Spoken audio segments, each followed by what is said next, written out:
പശ്ചിമേഷ്യയിൽ നിലനിൽക്കുന്ന സംഘർഷ സാഹചര്യങ്ങളാണ് ഇന്നലെ രാത്രി മുതൽ നിറഞ്ഞു നിൽക്കുന്നത് അന്തരീക്ഷത്തിൽ. എന്തായാലും അവിടുത്തെ സാഹചര്യങ്ങൾ അങ്ങേയറ്റം നിർണായകമാവുന്നത് മലയാളികളടക്കം നിരവധി പേർ അവിടെ ഉണ്ട് എന്നതാണ് നമുക്കും ആശങ്കയുണ്ടാക്കുന്ന കാര്യം.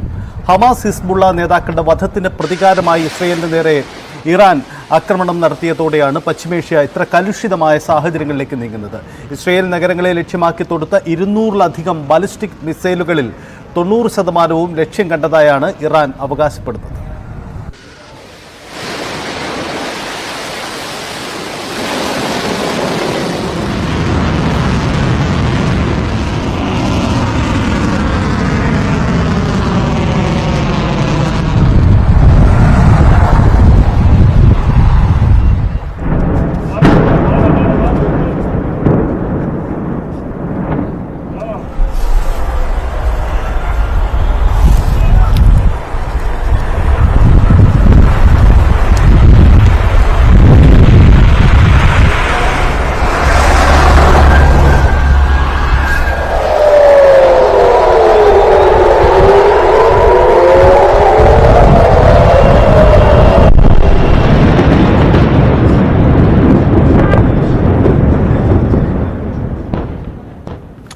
എന്നാൽ അക്രമത്തെ ചെറുത്തതായും ആൾനാശം ഉണ്ടായിട്ടില്ലെന്നുമാണ് ഇസ്രയേലിന്റെ പ്രതികരണം. ഇറാൻ ചെയ്ത വലിയ തെറ്റിന് കനത്ത വില നൽകേണ്ടി വരുമെന്നും ഇസ്രയേൽ പ്രധാനമന്ത്രി ബെഞ്ചമിൻ നെതന്യാഹു പറയുന്നു.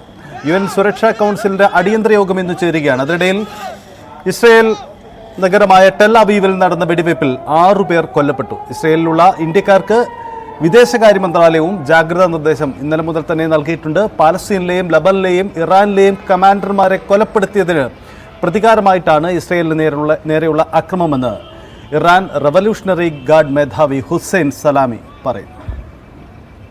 With the permission of Almighty God, in revenge for the blood of the martyr and the warrior Ismail Haniyeh, as well as the blood of the commanders and the great leader of Hezbollah, the great fighter Sayyid Hassan Nasrallah, and the brave commander of the Islamic Revolution Guards Corps, General Abbas Neel Furushan, and also in revenge for the blood of the innocent children of Gaza and the oppressed and resilient people of Lebanon, we are launching Operation 2 Promise the Second. പശ്ചിമേഷ്യന്റെ സംഘർഷ സാഹചര്യങ്ങൾ അതാണ്. മലയാളികളടക്കം നിരവധി പേർ തൊഴിലിനായി ആശ്രയിക്കുന്ന ഇടങ്ങളാണ് പശ്ചിമേഷ്യ എന്നതാണ് അവിടുത്തെ സംഘർഷ സാഹചര്യങ്ങളെ കൂടുതലായി നമുക്ക് മുന്നിലും ആശങ്ക ഉണ്ടാക്കുന്നത്. നേരത്തെ ഇസ്രയേൽ യുക്രൈൻ സംഘർഷ സമയത്തും സമാനമായ സാഹചര്യങ്ങളും ആശങ്കകളും ഉണ്ടായതാണ്. നിരവധി ആളുകൾ ജോലിയെടുക്കുന്ന ഇടമാണ്. കിരൺ ബാബു എന്താണ് അവിടുത്തെ സാഹചര്യമെന്ന് വിശദമാക്കും. അതിനു മുമ്പ് തന്നെ മൈഗ്രേഷൻ സംബന്ധിച്ച വിശദാംശങ്ങൾ എന്താണ്? ഇസ്രയേലിലേക്കുള്ള ഒരു ആകർഷണീയത, എത്രമാത്രം മൈഗ്രേഷൻ അവിടെ നടന്നുണ്ട് എന്ന കാര്യം ഡോക്ടർ ഇരുളതേ രാജൻ കൂടി നമുക്കിപ്പോൾ ഉണ്ട്. ഡോക്ടർ, ഈ ഇസ്രയേലിലേക്കുള്ള ഇന്ത്യയുടെ പ്രത്യേകിച്ച് മലയാളികളുടെ ഒരു കുടിയേറ്റം അത് മറ്റു രാജ്യങ്ങളെ അപേക്ഷിച്ച് ക്രമാതീതമായ ഒരു വർധനമൊന്നും ഉണ്ടായിട്ടില്ല. പക്ഷേ യുക്രൈൻ ഇസ്രയേൽ സംഘർഷങ്ങൾക്ക് ശേഷവും അവിടെ അശാന്തിയുടെ സാധ്യതയുണ്ട് എന്ന് അറിഞ്ഞതിന് ശേഷവും മലയാളികൾ നിരവധി പേർ അവിടേക്ക് പോയിരുന്നു എന്നത് നമുക്ക് ആശങ്ക ഉണ്ടാക്കുന്നുണ്ടോ?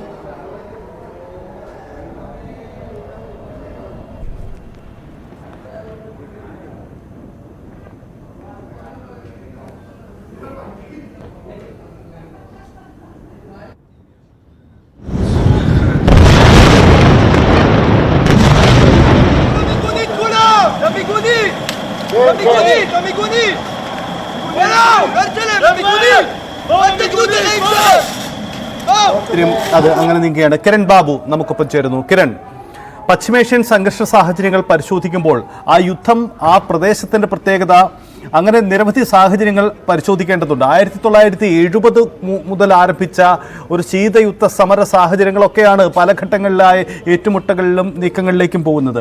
ഏറ്റവും ഒടുവിൽ തിരിച്ചടി ഇറാന് നേരെ ഉണ്ടാകുമെന്ന് ഇസ്രയേൽ വ്യക്തമാക്കി കഴിഞ്ഞപ്പോൾ ഇറാന് നേരെയുള്ള പ്രത്യാക്രമണം നടത്തിയാൽ അതിൽ അമേരിക്ക അടക്കമുള്ള രാജ്യങ്ങളുടെ പിന്തുണയും ഉണ്ടാകും. അങ്ങനെയെങ്കിൽ ഒരു ലോകയുദ്ധ സമാന സാഹചര്യത്തിലേക്ക് പോകുമെന്നായിരുന്നു നമുക്ക് മുന്നിലുള്ള ആശങ്ക. അത്തരം ആശങ്ക നിലവിൽ നമുക്ക് മുന്നിൽ ഉണ്ടോ? എന്താണ് ഇപ്പോഴത്തെ സാഹചര്യം?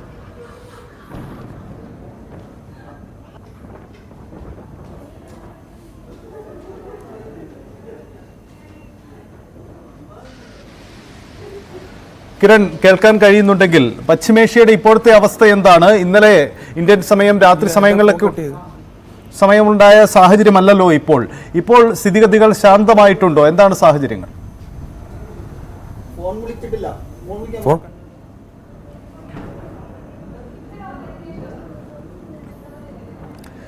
പശ്ചിമേഷ്യയിലെ സംഘർഷ സാഹചര്യങ്ങൾ അതങ്ങനെ തുടരുകയാണ്. എന്തായാലും പശ്ചിമേഷ്യയിൽ സംഭവിക്കുന്നത് മലയാളികളടക്കം ഇന്ത്യക്കാരടക്കം നിരവധി പേർക്ക് ആശങ്ക ഉണ്ടാക്കുന്ന സാഹചര്യമാണ് അവിടെ ഉണ്ടാവുന്നത്.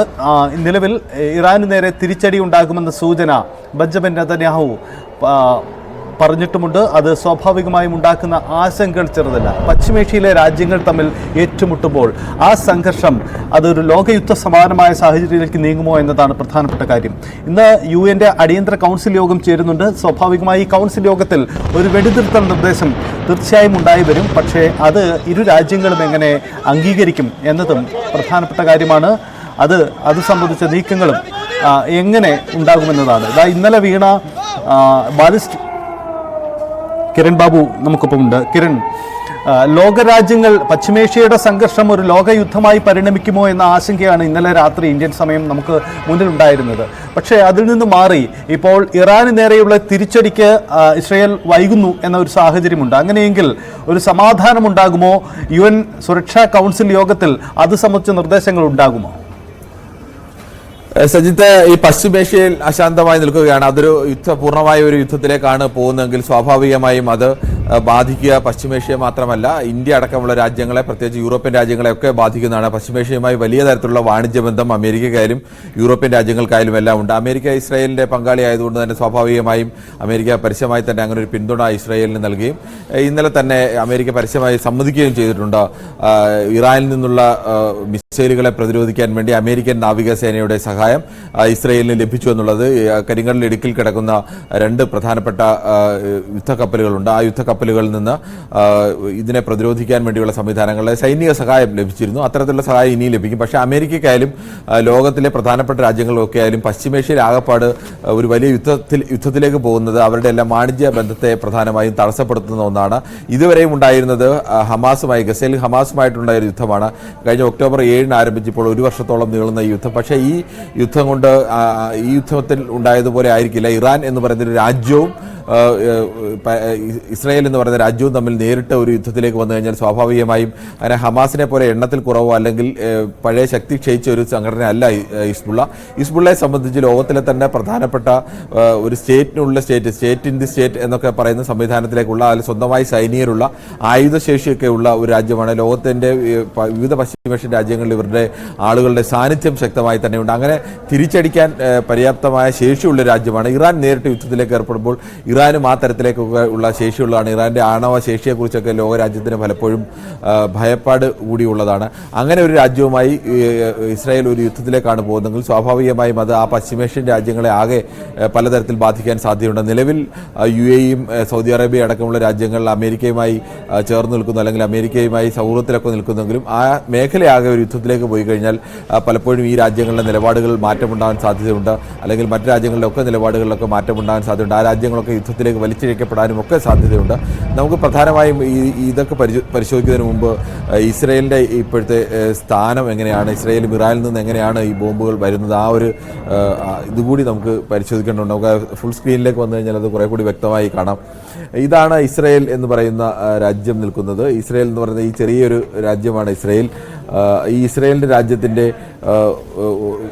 വടക്ക് ഭാഗത്ത് വരുന്നത് ലെബനനാണ് വരുന്നത്. അതിനുശേഷം വടക്ക് ഏകദേശം കിഴക്ക് ഭാഗത്തായി വരുന്നത് സിറിയ എന്ന് പറയുന്ന രാജ്യമാണ്. സിറിയയുടെ ഒക്കെ വലിപ്പം ആലോചിക്കണം. ഇത്രയും വലിയ രാജ്യം സിറിയ വരികയാണ്. അവിടെ നിന്ന് ഈ ഇസ്രായേലിനുള്ളിൽ കാണുന്ന ഇതാണ് വെസ്റ്റ് ബാങ്ക് എന്ന് പറയുന്നത്. ഗാസ സ്ട്രിപ്പ് എന്ന് പറയുന്ന ഈ ചെറിയ 2 സ്പോട്ട് കാണിക്കുന്നതാണ് ഗാസ സ്ട്രിപ്പും. അതായത് ഗാസ സ്ട്രിപ്പ് വരുന്നത് ഇതാണ് വെസ്റ്റ് ബാങ്ക്. ഈ ഭാഗത്താണ് വെസ്റ്റ് ബാങ്ക് വരുന്നത്. ഇത് ജോർദാനാണ്. ജോർദാൻ മേഖല എന്ന് പറയുമ്പോൾ സ്വാഭാവികമായും ഇവരുടെ കിഴക്ക് ഭാഗം ഏകദേശം പൂർണ്ണമായും കിഴക്ക് അല്പം തെക്ക് ഭാഗത്തോടു കൂടി കടന്നത് ജോർദാൻ മേഖലയാണ് വരുന്നത്. ഇതിന്റെ ഇവരുടെ ഈ ഭാഗത്തേക്ക് ഏകദേശം പടിഞ്ഞാറ് ഭാഗം എന്ന് പറയുന്നത് മെഡിറ്ററേനിയൻ സീ ആണ്, മെഡിറ്ററേനിയൻ കടലാണ് പ്രധാനമായും പടിഞ്ഞാറ് ഭാഗത്ത് വരുന്നത്. ഇതാണ് ഏകദേശം ഒരു ഇസ്രായേലിനെ സംബന്ധിച്ച് ഇറാൻ എന്ന് പറയുന്ന രാജ്യം നിൽക്കുന്നത് അവിടെ നിന്ന് ഏകദേശം ഇവിടെയാണ്. എന്നുവെച്ചാൽ നേരിട്ട് ഏതെങ്കിലും തരത്തിൽ ഇസ്രായേലുമായി അതിർത്തി പങ്കിടുന്ന ഒരു രാജ്യമല്ല ഇറാൻ. ഇവിടെ നിന്നാണ് ഇറാൻ ഈ സിറിയൊക്കെ കടന്നു വേണം ഇറാനിൽ നിന്ന് മിസൈലുകൾ ഇവിടെ വന്ന് ഇസ്രായേൽ പതിക്കാൻ. ഇത്രയേറെ ദൂരത്തേക്ക് ഇസ്രായേലിലേക്ക് പതിക്കേണ്ട അവസ്ഥയുണ്ട്. അപ്പോൾ ആ നേരിട്ട് അതിർത്തി പങ്കിടാത്ത ഒരു രാജ്യമടക്കം ഈ യുദ്ധത്തിലേക്ക് പങ്കാളികളാവുന്നു എന്ന് പറയുമ്പോൾ സ്വാഭാവികമായും ഈ അടുത്ത് കിടക്കുന്ന രാജ്യങ്ങളെല്ലാം ലെബനായാലും സിറിയ ആയാലും ജോർദാനായാലും ഒക്കെ രാജ്യങ്ങളിൽ നിന്നൊക്കെയുള്ള സഹായം സ്വാഭാവികമായും അത് ഇറാൻ അനുകൂലമായി വരാനുള്ള സാധ്യതകൾ കൂടിയുണ്ട്. അങ്ങനെ ആ മേഖല ആകെ വലിയ ഒരു സംഘർഷത്തിലേക്ക് നീങ്ങാനുള്ള സാധ്യത കൂടിയുണ്ട്. അതുകൂടി കണക്കിലെടുത്തുകൊണ്ടാണ് ഇപ്പോഴത്തെ ഒരു അവസ്ഥയിൽ നിന്ന് പരസ്യമായി ഇസ്രയേലിനൊപ്പം നിൽക്കുകയും സഹായമൊക്കെ ചെയ്യുമ്പോഴും ഇത് തുടർന്ന് പോകരുത്, അല്ലെങ്കിൽ എത്രയും പെട്ടെന്ന് ഇത് അവസാനിക്കണം. ചെറിയൊരു തിരിച്ചടി കൊണ്ടോ അല്ലെങ്കിൽ കുറച്ച് ദിവസങ്ങൾ കൊണ്ട് അവസാനിക്കണം. യുദ്ധം ആയിട്ട് ഒരു യഥാർത്ഥ യുദ്ധത്തിലേക്ക് വരികയും ആ യുദ്ധം നീണ്ടുപോവുകയും ചെയ്തു കഴിഞ്ഞാൽ അത് യൂറോപ്യൻ യൂണിയനെയും അമേരിക്കയുടെയും ഒക്കെ വാണിജ്യ ബന്ധത്തെ തിരിച്ചടിയാവാൻ സാധ്യതയുണ്ട്. അതുകൊണ്ട് തന്നെ അവർ ശക്തമായ ഇടപെടലുകൾ വരും ദിവസങ്ങളിലൊക്കെ ഉണ്ടാവാൻ സാധ്യതയാണ്. ലോകം അതാണ് പ്രതീക്ഷിക്കുന്നത്. കിരൺ, അതാണ് സാഹചര്യം. കിരണിലേക്ക് മടങ്ങി വരാം. നമുക്ക് ഇത് മലയാളികളെ എങ്ങനെ സ്വാധീനിക്കുമെന്ന കാര്യം കൂടി പരിശോധിക്കാം. ജോസ്ലീബ ചേരുന്നു ഇസ്രയേലിൽ നിന്ന്. ജോസ്ലീബ, ഈ നമ്മൾ യുക്രൈൻ സംഘർഷ സാഹചര്യങ്ങളിൽ അന്നുണ്ടായ സാഹചര്യങ്ങൾ നമ്മൾ കണ്ടതാണ്. മലയാളികളുടെ ആശങ്കകളും മറ്റും നമ്മളന്ന് കണ്ടതാണ്. ഇപ്പോഴത്തെ അവസ്ഥ എന്താണ്? കാരണം ഇപ്പോഴും സൈറൻ പല മേഖലകളിലും മുഴങ്ങുന്നു, ബങ്കറുകളിലേക്ക് ഒതുങ്ങാൻ നിർദ്ദേശം വരുന്നു എന്നതാണ് സാഹചര്യം. ഇപ്പോൾ അന്താരാഷ്ട്ര മാധ്യമങ്ങളുടെ റിപ്പോർട്ടുകൾ പോലും അങ്ങനെയാണ്. എന്താണ് യഥാർത്ഥത്തിൽ ഇപ്പോഴത്തെ ഒരു സാഹചര്യം? ആശങ്കപ്പെട്ട് തന്നെയാണോ അവിടെ ആളുകൾ, മലയാളികളടക്കം ഉള്ളത്? വലിയ ആശങ്കയിലല്ല. കാരണം ചില ഏരിയയിലുള്ള ആളുകൾക്ക് മാത്രമാണ് ഈ ഒരു പ്രശ്നം കൂടുതൽ രൂക്ഷമായിട്ടുള്ളത്. അതായത് ഇസ്രായേലിന്റെ ബോർഡർ പ്രദേശമായ കിരിയാത് ഷിമോണ, ഹദ്രോസ്, അങ്ങനെ ആ ഏരിയയിലുള്ള ആളുകൾക്ക് അവർ ഈ ഒക്ടോബർ 7 യുദ്ധം തുടങ്ങിയപ്പോൾ മുതൽ പല സമയങ്ങളിലും അവിടെ അവർക്ക് ബങ്കറിൽ പോകേണ്ടി വന്നിട്ടുണ്ട്. പക്ഷെ ഒത്തിരി നാളുകൾക്ക് ശേഷം ഇന്നലെയാണ് ബാക്കിയുള്ള സെൻട്രൽ ഇസ്രായേല്, ടെല്ലബീവ്, റഹോവത്ത്, ജെറുസലേം അങ്ങനെയുള്ള പല സ്ഥലങ്ങളിലെ ആളുകൾക്കും ഈ അലേർട്ട് കിട്ടി ബങ്കറിൽ പോകേണ്ടി വന്നു. അതിപ്പോ ഇന്നലെ കഴിഞ്ഞു. ആ ഒരു സമയം കഴിഞ്ഞതോടുകൂടി ആ ഒരു ആശങ്ക ആളുകൾക്ക് മാറി. ഇനിയിപ്പോ അടുത്ത ഇൻഫർമേഷൻ വരുമ്പോഴാണ് അടുത്ത ടെൻഷൻ വരുവുള്ളൂ. അതുവരെ ആളുകൾ ഇവിടെ വളരെ റിലാക്സ്ഡ് ആയിട്ടാണ് നിൽക്കുന്നത്. ഈ കാഷ്വാലിറ്റി ഒന്നുമില്ലെന്ന് അത് ലോകരാജ്യങ്ങൾ ഇപ്പോൾ ഇസ്രയേലൊക്കെ ഔദ്യോഗികമായി പറഞ്ഞിട്ടുണ്ട്. അപ്പോൾ നിങ്ങളൊക്കെ ആ മേഖലയുള്ളവരാണ്. അപ്പം ആ തരത്തിലുള്ള കാഷ്വാലിറ്റി ഇന്നലെ നടന്ന ഈ ബാലിസ്റ്റിക് ആക്രമണത്തിന് ശേഷം അത്തരം എന്തെങ്കിലും കാഷ്വാലിറ്റി ശ്രദ്ധയപ്പെടുന്നുണ്ടോ? അങ്ങനെ എന്തെങ്കിലും പ്രാദേശിക റിപ്പോർട്ടുകൾ ലഭ്യമാവുന്നു? റിപ്പോർട്ടുകളില്ല. ഈ പലസ്തീൻ ഏരിയയിലുള്ള ജെറീക്കോയിലുള്ള ഒരാൾക്ക് ഒരു അപകടം സംഭവിച്ചതായിട്ട് അറിയാം. അതല്ലാതെ ഇന്നലെ ടെലവീവിൽ നടന്ന ടെററിസ്റ്റ് അറ്റാക്കിലുള്ള ഒരു മരണം സംഭവിച്ചതേ ഉള്ളൂ. ടെററിസ്റ്റ് വന്ന് അവിടെ റെയിൽവേ സ്റ്റേഷന്റെ അടുത്ത് ആളുകൾ വെടിവെച്ചിട്ടു. അതിലൊരു 6 പേര് മരിച്ചു. ബാക്കിയുള്ള ഒരു 10-12 പേര് ഹോസ്പിറ്റലിലാണ്. അതല്ലാതെ ഇത്രയും മിസൈൽ വന്നിട്ട് ഒരു കാഷ്വാലിറ്റി ഉള്ളതായിട്ട് നമ്മുടെ അറിവിലും ഇല്ല. ഇവിടുത്തെ ഒരു മീഡിയയും റിപ്പോർട്ട് ചെയ്ത് നമ്മൾ കണ്ടില്ല. ഈ നമ്മൾ പലപ്പോഴും ഈ ഗൾഫ് യുദ്ധ സമയത്തൊക്കെ കണ്ടതാണ്, മലയാളികൾ ഒത്തിരി കുടിയേറ്റ ഉണ്ടായിരുന്ന ഇടത്ത് നിന്നും കുറേ അധികം ആളുകൾ തിരികെ പോയി, ചിലരൊക്കെ അത് പിടിച്ചു, അങ്ങനെ സാഹചര്യം കണ്ടതാണ്. ഈ പശ്ചിമേഷ്യയിൽ പൊതുവിൽ മലയാളികൾ കൂടുതലായുള്ള സ്ഥലം, ഇന്ത്യക്കാർ കൂടുതലായി ജോലിക്ക് വരുന്ന സ്ഥലമാണ്. അതിൽ ഇസ്രായേൽ വളരെ സമ്പന്നമായ അല്ലെങ്കിൽ കൂടുതൽ ജോലി സാധ്യതയുള്ള മികച്ച ജീവിത സാഹചര്യങ്ങളുള്ള ഒരു ഇടമാണ്. അതുകൊണ്ടൊക്കെ ആവാം മലയാളികൾ കൂട്ടത്തോടെ അവിടേക്ക് പോകുന്നതിന് കാരണവും. ഈ ഇസ്രായേലിലെ അന്നത്തെ യുക്രൈൻ സംഘർഷ സാഹചര്യങ്ങൾക്ക് ഉണ്ടായപ്പോൾ അതിനുശേഷവും വ്യാപകമായ രീതിയിൽ 500-ലധികം, ഞങ്ങൾക്ക് ലഭ്യമാവുന്നൊരു കണക്ക് പ്രകാരം 500-ലധികം ആളുകൾ വീണ്ടും അവിടേക്ക് മലയാളികൾ എത്തി എന്നതാണ്. അതൊരു വലിയ നമ്പറല്ല. പക്ഷേ ഇസ്രയേൽ ഇപ്പോഴും ഒരു ഇഷ്ടരാജ്യമാണ്, ആകർഷണീയത നിരവധി ഉണ്ട് എന്നതാണ്. അപ്പോൾ പൊതുവിൽ നിങ്ങൾ മലയാളി കൂട്ടായ്മകളൊക്കെ ഈ അവിടുത്തെ പൊതുവിലുള്ള സാഹചര്യങ്ങൾ പങ്കുവയ്ക്കാറുണ്ട്? ഇവിടെ ഈ ജോലിക്ക് വരുന്ന ആളുകൾ ഇപ്പോഴും ഇന്നലെയും ഫ്ലൈറ്റിൽ ഇന്ത്യ എന്നുള്ള ആളുകൾ ഇവിടെ അറൈവ് ചെയ്തിട്ടുണ്ട്. അതായത് പല മേഖലകളിൽ പലസ്തീനിൽ നിന്നുള്ള ആളുകളെ ഇസ്രായേലിലേക്ക് ജോലിക്ക് എടുക്കാതെ വന്നപ്പോഴാണ് ഇന്ത്യ എന്നുള്ള ആളുകൾ കൂടുതലായിട്ടും ഇവിടെ എത്തി തുടങ്ങിയത്. പിന്നെ ഇതൊരു ചർച്ചയാവാറില്ല. യുദ്ധത്തിന്റെ കാര്യങ്ങൾ മലയാളികൾ സംസാരിക്കുമ്പോൾ ആരും ഇതിനെപ്പറ്റി ടെൻഷൻ ഇവിടെ അടിച്ച് നിൽക്കാറില്ല. കാരണം ആ ഒരു ചെറിയ സംഭവം ഇന്നലെ തന്നെ ഉണ്ടായി. ഒരു അരമണിക്കൂറിനകം എല്ലാവരും ഫ്രീ ആയി. പിന്നെ അവരവരുടെ ജോലിയിലേക്ക് മുഴുകി പോവുകയാണ് ഇവിടെ ഉള്ളത്. അതുപോലെ ആളുകളാണ്. ജോസ്ലീബ, ഒന്ന് തുടരുക. ഡോക്ടർ ഇരുളതയരാജൻ കൂടി നമുക്കിപ്പം ഉണ്ട്. മൈഗ്രേഷൻ സംബന്ധിച്ച് കൃത്യമായ പഠനം നടത്തുന്ന വ്യക്തി കൂടിയാണ് അദ്ദേഹം. ഡോക്ടർ, ഈ മലയാളികൾക്ക് ഇസ്രയേൽ ഒരു ഇഷ്ട തൊഴിലിടമാണ് നമുക്കറിയാം. പക്ഷേ പശ്ചിമേഷ്യൻ സംഘർഷം പല കാലങ്ങളിലായി ബുദ്ധിമുട്ടുണ്ടാക്കുമ്പോഴും അവിടേക്ക് ആളുകളുടെ കുടിയേറ്റം വർദ്ധിക്കുന്നതായി അങ്ങയുടെ കണക്കുകൾ ഉണ്ടോ? അങ്ങനെ ശ്രദ്ധയപ്പെടുന്നുണ്ടോ? നമ്മളുടെ കേരള മൈഗ്രേഷൻ സർവേ പ്രകാരം ഇസ്രയേലിലെ വലിയ Malayalees ഇല്ലെന്നാലും compared to the Gulf countries, Israeli migration from Kerala is very low.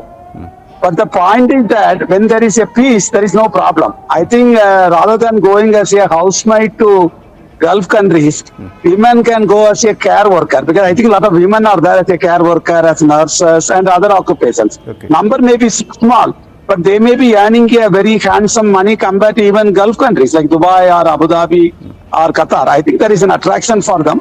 And also, if there is no war, it is a peaceful place. Because I myself been to Israel for just visiting there. It's a very peaceful place. The war is like that. Anytime, any place it can happen. So I think that context, I think what we should do, we should now there is an issue. We should help them if they want to come back. Some of them may not want to come back as a here. People are still going to Israel. So we should look at it, but we should see that if they are having problem, we should bring them back. Otherwise, I think we should encourage people if they are able to make good income, good wages, compared to say Kerala and compared to Gulf countries, we should encourage them. We should allow a free mobility to the Israel and other countries, even during the war period. Sir, ഈ ഇസ്രായേലിൽ നിന്ന് മടങ്ങി വരുന്നവരുടെ ഒരു കൂട്ടായ്മയൊക്കെ ഉണ്ട്, അവിടുത്തെ സാഹചര്യങ്ങൾ അവർ പങ്കുവയ്ക്കുന്നുണ്ടാവാം. ഇപ്പോൾ അവിടുത്തെ ഈ പശ്ചിമേഷ്യൻ സംഘർഷ സാഹചര്യത്തിന് ശേഷം നമ്മുടെ ഏതെങ്കിലും സർക്കാർ ഏജൻസിയിൽ അത്തരം എൻക്വയറീസ് ഉണ്ടാവുന്നുണ്ടോ, അത്തരം ബുദ്ധിമുട്ടുകൾ ശ്രദ്ധയപ്പെടുന്നുണ്ടോ? അങ്ങനെ ഈ നമ്മുടെ മൈഗ്രേഷൻ സർവേയിൽ നമ്മൾ കടന്നുപോയപ്പോൾ കണ്ടെത്തിയ എന്തെങ്കിലും പ്രധാനപ്പെട്ട ഘടകങ്ങളുണ്ടോ sir? Return migrants is part of the migration story. Even there is a war or there is a normal period, there is always a return migration happening. We had during the global crisis of 2008, we had during COVID-19, 17 ലക്ഷം ആൾക്കാർ കേരളത്തിൽ തിരിച്ചു വന്ന്. അപ്പോൾ അതുപോലെ then we had the Russian war. There are a lot of students came to Kerala. I think the same trend will continue, but then Kerala government is also thinking, and even the Indian government is thinking a return migration rehabilitation policy. I think that policy we should look at it. Maybe the salary issues might be there. They are not paid salaries, which you have seen during the last survey when we did on return migration. I think we should look at it very carefully. I think the number is small compared to the COVID-19 return or the 2008 global crisis return. Very small number. But I think if the crisis is escalating to other Gulf countries, like Iran is now joining and other countries are joining, then it will have a large implication for both Kerala and India. അതായത് ഈ പശ്ചിമേഷ്യയിൽ ഈ സംഘർഷമുണ്ടെങ്കിലും ഇസ്രായേലിലെ തൊഴിലിടത്ത് പിടിച്ചു നിൽക്കാൻ മലയാളികൾ കൂടുതൽ ആഗ്രഹിക്കുന്നു എന്ന് വേണം ആ കണക്കുകൾ തെളിയിക്കുക, അല്ലേ? Yes, sir. Because what happened, as I told, it's normal condition. People would like to go to Israel, maybe a good place, and they may be getting a good salary, and also I think the laborers are treated much better, probably compared to other West Asian countries. I think they are decent salary, decent living, and everything was decent. Compared to we hear report about other countries, the labor problem and other thing, maybe much better. I think that's why the Malayalis have started going to the Israel itself. Okay. And also maybe some religious also might be there. Okay, sure. അത് തീർച്ചയായും അങ്ങനെ ഒരു സാഹചര്യം കൂടിയുണ്ട്. വളരെ നന്ദി sir, തിരക്കിനിടയിൽ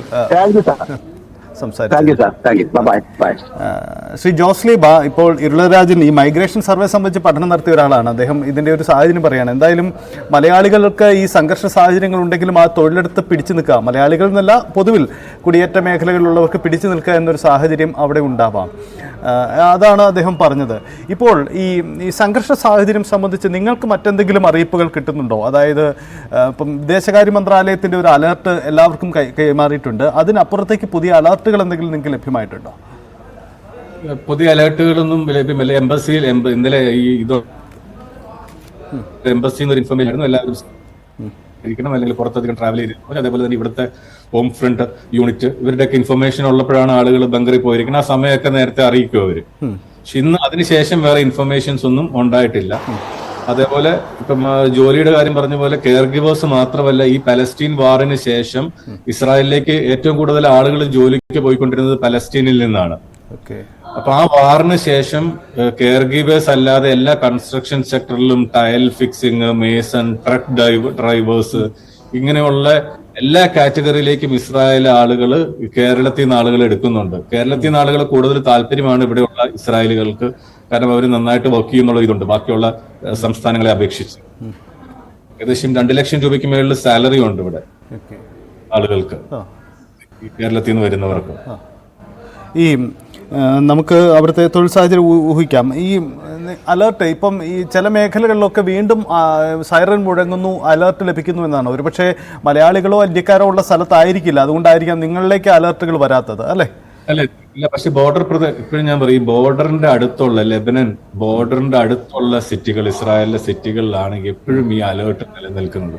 അവിടെയും ചില ഇന്ത്യക്കാരും മലയാളികളും വർക്ക് ചെയ്യുന്നുണ്ട് അതിനോട് അടുത്ത പ്രദേശങ്ങളിൽ. അപ്പൊ അവരെ ഫോൺ വിളിക്കുമ്പോൾ നമുക്കറിയാം, ചിലപ്പോൾ അവർ പറയും അവിടെ അലേർട്ട് ഉണ്ട് ഇപ്പം. അങ്ങനെ നമുക്ക് ഇടയ്ക്കിടയ്ക്ക് കേൾക്കാം ഈ ദിവസങ്ങളിലെല്ലാം തന്നെ അവർക്ക് അലേർട്ട് ഉണ്ടായിട്ട്. ബാക്കിയുള്ള സ്ഥലങ്ങളിലൊക്കെ ഇനിയിപ്പോ അടുത്ത ഇൻഫർമേഷന് വേണ്ടി എന്തെങ്കിലും വന്നാലേ നമ്മൾ ബങ്കറിൽ പോകണം, ആ സമയത്ത് പോയാൽ മതി. അതുവരെ എല്ലാവരും അവരവരുടെ ജോലിയിൽ മുഴുകിയിരിക്കുമായിരിക്കും. ജോസ്ലീബ, ഈ ബങ്കറിലേക്ക് മടങ്ങണം എന്ന് ഇപ്പം ഈ പശ്ചിമേഷ്യൻ സംഘർഷത്തിൽ സ്ഥിരമായി നമ്മൾ പ്രയോഗിക്കുന്ന ഒരു കാര്യമാണ്. അത് ഇവിടെയുള്ള ആർക്കും അറിയില്ല എന്തിനാണ് ഈ ബങ്കർ, അല്ലെങ്കിൽ ബങ്കർ സ്ഥിരമായിട്ടുള്ളതാണോ എന്നൊരു ചോദ്യം. കാരണം നിങ്ങൾക്ക് ഈ സംഘർഷ സാഹചര്യങ്ങളിൽ അല്ലെങ്കിൽ അത്തരം ഇടങ്ങളിൽ ജോലി ചെയ്യുന്നവർ ആയതുകൊണ്ടാവാം നിങ്ങൾക്കിത് പരിചിതമാവുന്നത്. യഥാർത്ഥത്തിൽ എന്താണ് ഈ ബങ്കറിലേക്ക് മടങ്ങി? ഇത്തരം അലർട്ടുകൾ വരുമ്പോൾ ബങ്കറിലേക്ക് പോയി സുരക്ഷിത താവളം ഒരുങ്ങി അവിടെ മാറിയിരിക്കുക എന്നത് നിങ്ങളെ സംബന്ധിച്ച് ഒരു പരിചിതമായ ഒരു ഇടമാണ്, ഒരു മേഖലയാണ് തോന്നുന്നു, അല്ലേ? അതെ, എല്ലാ വീടുകളിലും ഒരു ബങ്കർ ഉണ്ടാവും, ഒരു ബങ്കർ റൂം ഉണ്ട്. അപ്പൊ പ്രശ്നങ്ങൾ വന്ന സമയത്ത് അവർ അതിൻ്റെ അകത്തായിരിക്കും, മിസൈൽ അറ്റാക്കിൽ നിന്നൊക്കെ രക്ഷപ്പെടാൻ വേണ്ടി അതിൻ്റെ അകത്തിരിക്കും.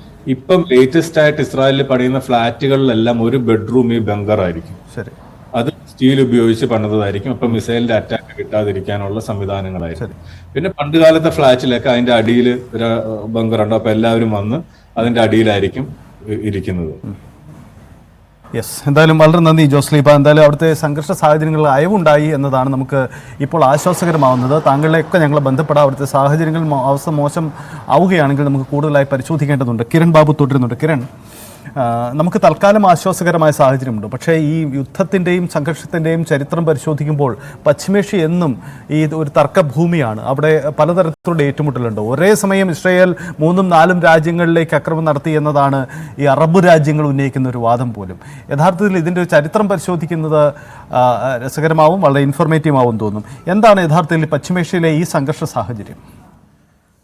സജിത്തെ, പശ്ചിമേഷ്യൻ സംഘർഷം ഏതെങ്കിലും ഇന്നോ ഇന്നലെയോ തുടങ്ങിയതല്ല. ഈ സാഹചര്യങ്ങളെല്ലാം തന്നെ കാലങ്ങളായി നിലനിൽക്കുന്നത് കൂടിയാണ്. ഇസ്രയേൽ എന്ന് പറയുന്ന രാജ്യം രൂപപ്പെട്ട ഘട്ടത്തിൽ മുതൽ തന്നെ ഈ ഇസ്രയേലുമായി ബന്ധപ്പെട്ട വിഷയങ്ങളെല്ലാം നിൽക്കുകയാണ്. പ്രത്യേകിച്ച് ഇസ്രയേൽ അന്നെല്ലാം പ്രധാനമായും യുദ്ധമുണ്ടായതെല്ലാം ഈ ഇസ്രയേലും ഗസയും തമ്മിലായിരുന്നു. പ്രധാനമായും അവിടെയാണ് പ്രധാനമായും ഈ രണ്ട് രാജ്യങ്ങൾ തമ്മിലുള്ള യുദ്ധങ്ങളായിരുന്നു. പ്രധാനമായും ഹമാസുമായിട്ടുള്ള നിരന്തരമായ ഏറ്റുമുട്ടലായിരുന്നു. ഇസ്രയേലിന്റെ രാഷ്ട്രീയവുമായി ബന്ധപ്പെടുത്തി പരിശോധിച്ചാൽ പോലും ഹമാസുമായിട്ടുള്ള ഏറ്റുമുട്ടൽ നിരന്തരം ഉണ്ടായിക്കൊണ്ടേയിരിക്കുന്നതാണ്.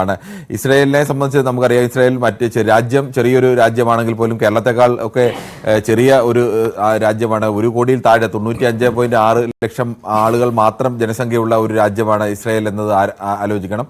കേരളത്തിൽ 4-5 ജില്ല ചേരുന്ന അത്ര ജനസംഖ്യ മാത്രമാണ് ഈ രാജ്യത്തുള്ളത്. പക്ഷേ ലോകത്തെ തന്നെ നിയന്ത്രിക്കുന്ന, ലോകത്തെ ഏറ്റവും പ്രധാനപ്പെട്ട രാജ്യങ്ങളിലൊന്നാണ്, ആണവ ശക്തികളിൽ ഒന്നാണ്, ലോകത്തെ ഏറ്റവും കൂടുതൽ സ്വാധീന ശേഷിയുള്ള രാജ്യങ്ങളിൽ ഒന്നുകൂടിയാണ്. ആകെ ജനസംഖ്യയിൽ തന്നെ 75% മുഴുവൻ ജൂതന്മാർ മാത്രം അധിവസിക്കുന്ന ഒരു രാജ്യമല്ല ഇസ്രായേൽ. ഇസ്രായേലിലെ 2022 കണക്കനുസരിച്ച് 73.5% ഇസ്രായേലിലെ ജൂതന്മാരുണ്ടായത്. അറബ്സ് ആണ് ബാക്കി 21.1%. ഈ അറബ്സ് എന്ന് പറയുമ്പോൾ അതിൽ മഹാഭൂരിപക്ഷം 90%-ലേറെ വരുന്നത് മുസ്ലിം ജനവിഭാഗത്തിൽ വരുന്നവരാണ്. ആകെ ജനസംഖ്യയുടെ 1/5 മുസ്ലിം ജനവിഭാഗത്തിൽ പെടുന്നവർ കൂടി ഉൾപ്പെടുന്ന ഒരു രാജ്യമാണ് ഇസ്രായേൽ എന്നുള്ളത്. മറ്റുള്ളവർ 5.4, അത് ക്രിസ്ത്യാനികൾ, മറ്റു വിഭാഗങ്ങളെല്ലാം കൂടി ചേരുന്ന 5.4. ഇതാണ് ഇസ്രായേലിനെ സംബന്ധിച്ചൊരു പ്രധാനപ്പെട്ട വിഷയം. ജൂതന്മാരെ സംബന്ധിച്ചിടത്തോളം അവരുടെ ലോകത്തെ ഏറ്റവും പ്രധാനപ്പെട്ട രാജ്യമോ അല്ലെങ്കിൽ വിശുദ്ധ രാജ്യമോ എല്ലാം പറയുന്നത് ലോകത്തിന്റെ പല ഭാഗങ്ങളിലേക്ക് ചിന്നിച്ചിതറി പോകേണ്ടി വന്ന ജൂതന്മാർക്ക് കേരളത്തിനടക്കം അതാണ് ബന്ധം. നേരത്തെയൊക്കെ സൂചിപ്പിച്ചതുപോലെ മലയാളികൾ ഇപ്പോഴും കഴിഞ്ഞ ഒക്ടോബർ 7 ശേഷം, യുദ്ധമുണ്ടായ ശേഷം പോലും 500 മലയാളികൾ അവിടേക്ക് പോയി എന്നാണ്. 500 എന്ന് പറയുന്നത് സംഖ്യ ആലോചിക്കുമ്പോൾ ചെറുതാണെങ്കിൽ പോലും, പക്ഷെ അത് അത്ര ചെറുതായി കാണാൻ കഴിയില്ല. ഏത് സമയം യുദ്ധം ഉണ്ടാകാമെന്ന് നമ്മളിപ്പോൾ പറഞ്ഞു തന്നെ കേട്ടു. ആ രാജ്യത്തിന്റെ എല്ലാ വീടുകൾ പണിയുമ്പോൾ അല്ലെങ്കിൽ ഫ്ളാറ്റുകൾ പണിയുമ്പോൾ അവിടെയൊക്കെ ബങ്കറുകൾ പണിയണമെന്ന്, ഏത് സമയവും നിങ്ങൾ ബങ്കറിലേക്ക് പോകേണ്ടി വരുന്ന ഒരു സാഹചര്യമൊക്കെ ഉള്ള ഒരു രാജ്യം. അത് കേരളത്തിൽ നിന്ന് ചിന്തിക്കുമ്പോൾ ചിലപ്പോൾ അവർക്ക് അത് സ്ഥിരമായി ചെയ്യേണ്ടിയൊക്കെ വരുന്ന കാര്യമായതുകൊണ്ട്, അല്ലെങ്കിൽ പലപ്പോഴും ഇത് നേരിടേണ്ടി വരുന്നതുകൊണ്ട് അവർക്കത് യൂസ്ഡ് ആയിരിക്കാം. പക്ഷേ കേരളത്തെ പോലെ ഒരിക്കലും യുദ്ധം അനുഭവിച്ചിട്ടില്ലാത്ത രാജ്യത്ത് നിന്ന് ആ രാജ്യത്തേക്ക് പോകേണ്ടി വരുമ്പോൾ സ്വാഭാവികമായും ഇത്തരം സുരക്ഷാ ഭീഷണിയൊക്കെ ഉയരാറുണ്ട്. പക്ഷേ എന്നിട്ട് പോലും ആളുകൾ പോകുന്നുണ്ട്. ചരിത്രാതീത കാലം മുതൽ തന്നെ കേരളവും ഈ ഇസ്രയേലുമായി അത്തരത്തിലുള്ള ബന്ധമുണ്ട്. കൊച്ചിയിലൊക്കെ ജൂത കമ്മ്യൂണിറ്റിയെ കുറിച്ചുള്ള നിരവധി പഠനങ്ങളും ഒക്കെ വന്നിട്ടുണ്ട്. അവരുടെ വലിയൊരു ഭാഗം തിരിച്ച് ഇസ്രയേലിലേക്ക് പോയിട്ടുള്ളവരുമൊക്കെയാണ്. പ്രധാനമായും കൊച്ചിയിലും അതോടൊപ്പം തന്നെ മുംബൈയിലെ മണിപ്പൂർ മേഘാലയ സൈഡുകളിലെ കൽക്കത്തയിൽ ഇങ്ങനെയുള്ള ചില നഗരങ്ങൾ കേന്ദ്രീകരിച്ചാണ് ജൂത കമ്മ്യൂണിറ്റികൾ പറഞ്ഞ പലായന കാലത്ത് ഈ രാജ്യങ്ങളിലൊക്കെ വന്നിട്ടുള്ളത്. അവരിൽ മഹാഭൂരിപക്ഷം പേരും മടങ്ങിപ്പോവുകയും ഒക്കെ ചെയ്തിട്ടുണ്ട്. ഇപ്പോഴും ആ ഒരു ബന്ധവും കൂടുതൽ മെച്ചപ്പെട്ട ജീവിത സാഹചര്യങ്ങൾ, മെച്ചപ്പെട്ട ശമ്പളം, അതൊക്കെ ആലോചിച്ചാണ് കൂടുതൽ മലയാളികൾ ആ സ്ഥലത്തേക്ക് പോയിക്കൊണ്ടിരിക്കുന്നത്. നമ്മൾ ഈ ഒരു രാജ്യത്തിന്റെ കിടപ്പ് തന്നെ ശ്രദ്ധിച്ചാൽ മനസ്സിലാവും. കിരൺ സമയപരിമിതി കൊണ്ടാണ് ഒന്ന് ഇടപെടുകയാണ്. നമുക്ക് ഫാസ്റ്റ് ന്യൂസ് കയറേണ്ട